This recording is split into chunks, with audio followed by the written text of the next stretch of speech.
کیا مذہب واقعی پاکستان میں امن لا سکتا ہے یا یہ تقسیم کا ذریعہ بن چکا ہے؟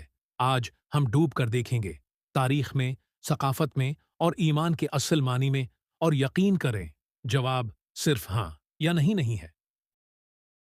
خوش آمدید the Brain Frame podcast میں، جہاں ہم وہ باتیں کرتے ہیں جو اہم ہیں۔ میں ہوں آپ کا میزبان، اور آج ہم ایک ایسے سوال کو کھول رہے ہیں جو پاکستان کے وجود جتنا پرانا ہے۔ کیا مذہب اس ملک میں امن کا پل بن سکتا ہے، یا ہم نے اس کا اصل کردار ہی غلط سمجھ لیا ہے؟ پاکستان مسلمانوں کے لیے ایک ہوم لینڈ کے وعدے پر بنا تھا، صرف سیاسی شناخت نہیں بلکہ اخلاقی اور روحانی بھی۔ لیکن 75 سے زیادہ سال گزرنے کے بعد ہم ابھی تک کرپشن، ناانصافی اور جھگڑوں میں پھنسے ہوئے ہیں۔ تو سوال یہ ہے، اس سب میں مذہب کہاں ہے؟ کیا اس کا کردار کم ہو گیا ہے، یا ہم نے اس کو غلط زاویے سے دیکھنا شروع کر دیا ہے؟ مذہب کا غلط استعمال۔ پاکستان میں مذہب اکثر سیاسی فائدے کے لیے استعمال ہوا ہے۔ پارٹیاں، لیڈر، حتیٰ کہ میڈیا بھی کبھی کبھی مذہبی اقدار کو اپنے بیانیے کے لیے موڑ دیتا ہے۔ جب ایمان کو طاقت کا ہتھیار بنا دیا جائے تو اس کی نیکی والی طاقت ختم ہو جاتی ہے۔ اتحاد کی جگہ تقسیم آتی ہے، رحمت کی جگہ نفرت۔ لیکن حقیقت یہ ہے کہ مذہب بدلا نہیں، ہم نے اس کا استعمال بدل دیا ہے۔ امن کے بنیادی اصول۔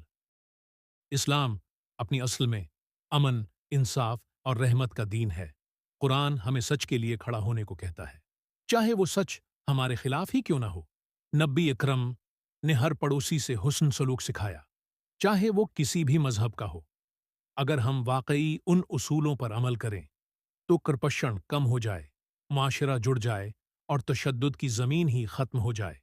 امن کوئی خواب نہیں رہے گا، یہ ایمان کے ساتھ زندگی گزارنے کا فطری نتیجہ بن جائے گا۔ عملی حل۔ تو راستہ کیا ہے؟ پہلا، مذہب کو سیاسی چالوں سے الگ کریں۔ دوسرا، اسکول اور مساجد میں صرف رسومات نہیں بلکہ اصل اخلاقیات سکھائیں۔ تیسرا، کاروبار، قانون اور قیادت میں رحم اور انصاف کو بنیاد بنائیں۔ مذہب صرف عبادت نہیں، یہ وہ ہے کہ ہم ایک دوسرے کے ساتھ کیسا سلوک کرتے ہیں، خاص طور پر جب کوئی دیکھ نہ رہا ہو۔ پاکستان کو مزید مذہبی نعرے نہیں، مذہبی عمل چاہیے، اور شاید اگر ہم ایمان کو جینے لگیں صرف بولنے کے بجائے تو امن ناگزیر ہو جائے گا۔ شکریہ the Brain Frame podcast سننے کا۔ اگر آج کی بات نے آپ کو سوچنے پر مجبور کیا تو اسے کسی عزیز کے ساتھ شیئر کریں، اور یاد رکھیں، خیالات تب ہی دنیا بدلتے ہیں جب ہم انہیں جیتے ہیں۔